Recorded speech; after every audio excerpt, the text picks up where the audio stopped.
a couple of points that I wanted to touch on that kind of I think are some interesting common grounds that we both have at Burning Man and in Christiania. And I've, you know, a lot of things I learned when I stayed in Christiania I brought to the work that I do. But two things that really stick out what you said is it's interesting now that you've become this kind of tourist thing where people come as tourists and it, you know, in Burning Man originally too, I don't think we ever viewed ourselves as like a tourist destination.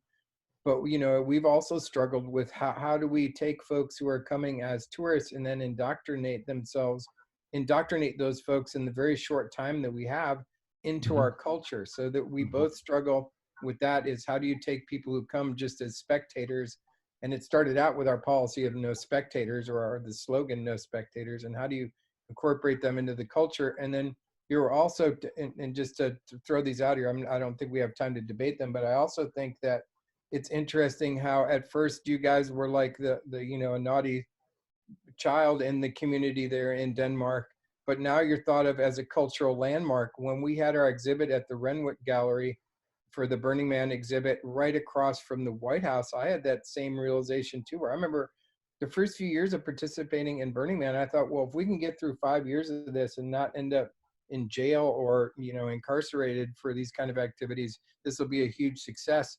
And then to being it's going to be like thought of as a cultural treasure being exhibited at the Renwick is really an interesting juxtaposition where even the freakiest of folks can then, through over the miracle of time, be considered a cultural asset. And I think that we both share those unique grounds, and I think that that's food for thought as we go forward too. Is it was good to hear about your decision making, the history of it, and to also think about how we become spots which were first kind of hidden from society, but then toted out as tourist destinations or a cultural destination.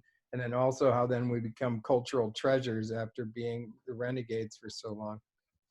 This thing about integrating your visitors into your experience and finding and ways in for them to be active in your community, that is something that we're always trying to work in, to find these like points of entry where people can participate instead of just being spectators.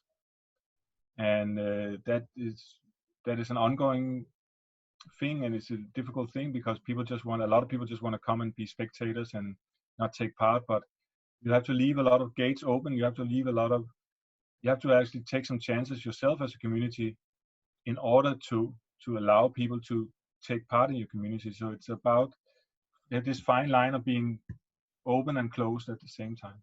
So it's difficult. It can be like really anxiety provoking.